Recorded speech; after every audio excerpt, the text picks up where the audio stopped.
Mexico's President Claudia Sheinbaum continues to outmaneuver Donald Trump. I had played earlier in the week a video where she showed a map from 1607 where the United States was actually labeled Mexico America. And she said, all right, Donald, you want to talk about real territorial boundaries? You want to try to troll us? Well, perhaps the United States should be renamed Mexico. Now, one of the things that President Claudia Sheinbaum also did this past week is she showed the people of her country a video of the people in the United States who are addicted to fentanyl, the people here whose lives have been ravaged by fentanyl. The point President Sheinbaum was powerfully making is that, Donald, you can go and attack Mexico for all of these things, but 99% of the consumption of these synthetic drugs, it's taking place in the United States. The consumer of these drugs are in the United States, and the country that's largely responsible for distributing fentanyl, well, that's in Asia, right? That's China and other countries, not Mexico. So you've got your facts wrong. And she played this video in the context of a public service announcement to Mexico and to Mexicans, saying, you got to be careful here. We don't want to be like the United States. Look at all of their problems. We need to make sure we don't fall victim to what's going on there. So as you notice what's happening here? So as Donald Trump is trying to denigrate Mexico and act like Mexico's a horrible place to live. By the way, my wife's Mexican, her family's from Mexico, from Guadalajara. When I visit, it's beautiful. The people are incredible there. President Sheinbaum's appealing to Mexico's pride in their country and saying, okay, you want to go after us? We're going to go after you. Watch this. I think it's brilliant. I want to know your thoughts. Let's play it. I'm seeing horrific and terrible scenes from various cities in the United States that are currently facing a serious crisis due to a drug called fentanyl. It has this characteristic of relieving pain, but it's very, very addictive. This fentanyl crisis is happening in some cities in the United States and in other places. We don't want it to reach Mexico. We are doing a new edition of the campaign that President López Obrador launched to inform about what this drug is. It sometimes comes by itself and is sold this way, or sometimes it comes mixed with other drugs. Clearly, all young people or anyone should stay away from drugs, but particularly about this powerful drug, fentanyl, which causes enormous addiction and ultimately kills neurons. There are many deaths in the United States due to overdoses. So we all have to take care of the moms, to the parents, to be close to their children, and to everyone, especially teenagers. Don't get close to drugs. It's a false escape. In reality, if you have problems, you should reach out to your family, to friends, to true friends, or they can call the government of Mexico's lifeline. Fentanyl ultimately kills. And I know that together all Mexicans will take care of each other. Fentanyl destroys your body. Exercise makes you strong. Fentanyl hooks you from the very first time. True friendships take care of you. Fentanyl kills you. A united family gives you life. Stay away from drugs. They add fentanyl to make them more addictive. Choose to be happy. If you need help, call the Lifeline at 800-911-2000. Government of Mexico. You see what President Sheinbaum is doing there? It's very tactical. She's not just doing that for no reason. She's essentially saying, all right, Donald, you're saying that we're a crappy place to live? We think that the United States is right there. Let me show you what she did as well. Again, earlier in the week, I referenced this in the video where she showed that map from 1607 saying, actually, the United States is Mexico. You can't conquer us. The United States belongs to Mexico. So if we're doing this game, let's play it. Here, play this clip. Obviously, Gulf of Mexico is name recognized by the United Nations. It's an organization of the United Nations, but the next question is, why don't we call it Mexican America? It sounds nice, doesn't it? Right. Since 1607, the Apatzingan Constitution referred to it as Mexican America. So, Let's call it Mexican America. It sounds nice, doesn't it? And Gulf of Mexico, well, you see, since 1607, and it's also recognized internationally. Well, historically speaking, because as you might know, I know they're going to ask me.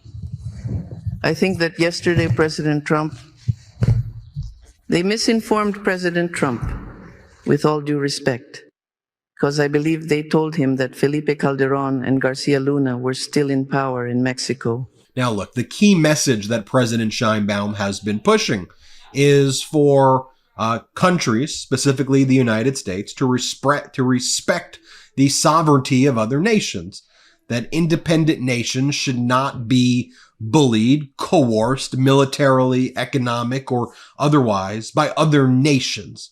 Respect our sovereignty and respect the sovereignty of other nations. And President Sheinbaum, in this next video I'm going to play for you, sticking up for Panama, because Donald Trump says that he's considering and not ruling out military action against Panama to conquer the Panama Canal or to acquire the Panama Canal, which, by the way, was a lease. It never belonged to the United States. But here President Sheinbaum says, look, people of Panama, we stand in solidarity with you. Mexico stands in solidarity with Panama. Let's play this. Ahora, ayer también se refirió al tema de Panamá y ahí sí nuestra solidaridad con el presidente de Panamá, que salió muy rápidamente a decir el canal de Panamá es de los panameños, y en efecto el canal de Panamá es de los panameños.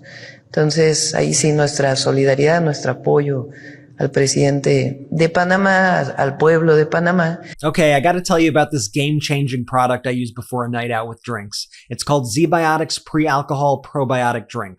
Let's face it, after a night out with drinks, I don't bounce back the next day like I used to. I used to feel like I had to choose between a great night out and a great next day, until I found ZBiotics. ZBiotics Pre-Alcohol Probiotic Drink is the world's first genetically engineered probiotic. It was invented by PhD scientists to tackle rough mornings after drinking. Here's how it works. When you drink, alcohol gets converted into a toxic byproduct in the gut.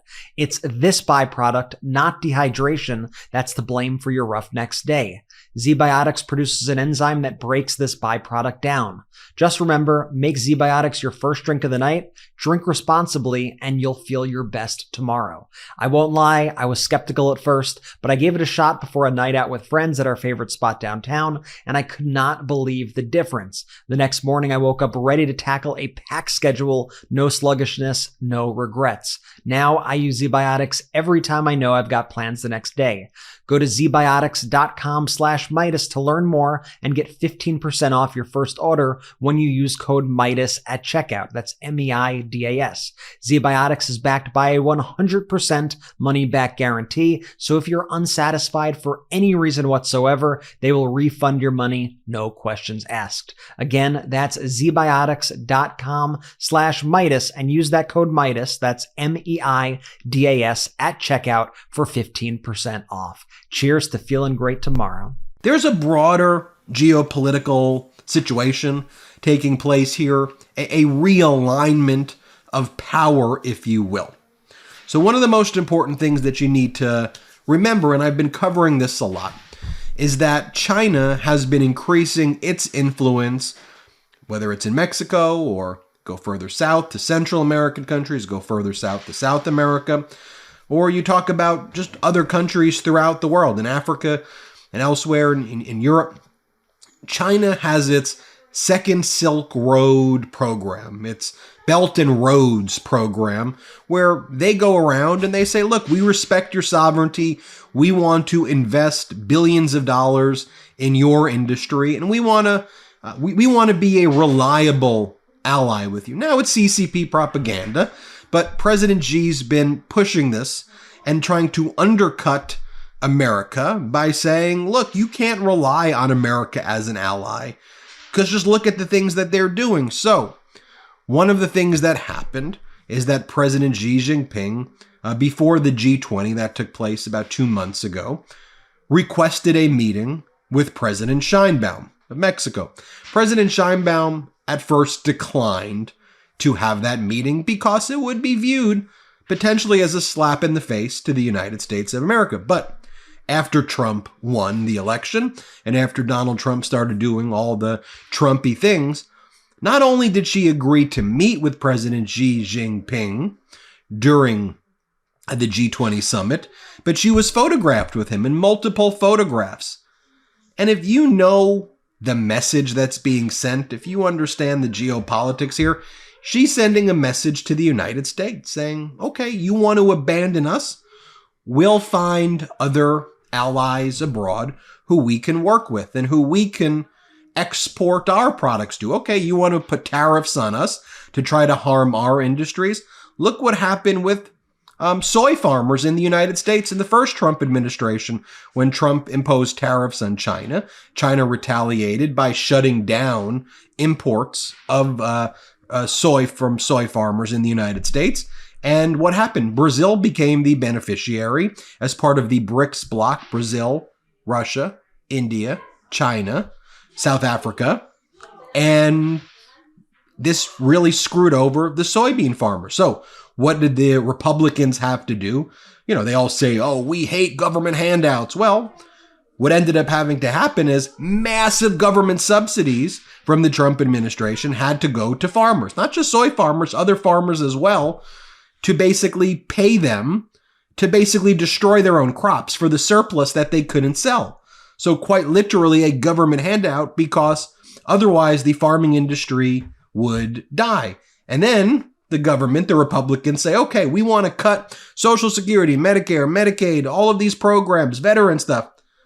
But you don't want to cut the subsidies to the farmers in your red states that you had to create and give the government handouts because you prevented the farmers from exporting their goods abroad with your tariffs. Just think about what's going on here. So President Xi Jinping's meeting with Claudia Sheinbaum, but met with the leader of Panama, met with the leader of Honduras, and all these countries, Panama in 2017, Honduras in 2023, they're cutting off their diplomatic ties with Taiwan in favor of Beijing, and they are developing these relationships, and so it is emboldening these countries to stand up as well to the United States. I finally want to play you this one right here.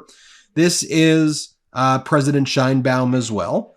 And here she is with her initial response when Donald Trump started threatening tariffs against Mexico. Remember this? This was the original response from Sheinbaum where she's like, Donald, we're not playing around here. Remember this one back from a few months ago? Let's play it. Quiero compartirles a ustedes, a todos los que nos ven, una carta que el día de hoy estoy enviando al presidente electo Donald Trump. A un arancel vendrá otro en respuesta, y así hasta que pongamos en riesgo empresas comunes. Sí, comunes.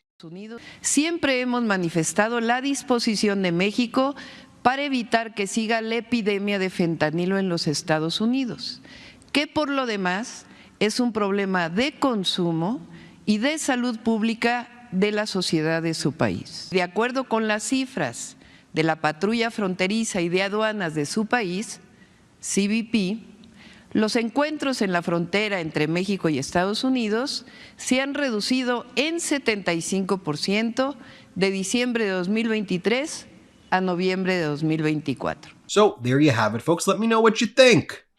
Hit subscribe. Look, President Sheinbaum's not taking crap from Trump, right? Hit subscribe. Help us get to 4 million subscribers. Thanks for watching. Love this video? Make sure you stay up to date on the latest breaking news and all things Midas by signing up to the MeidasTouch newsletter at MeidasTouch.com/newsletter.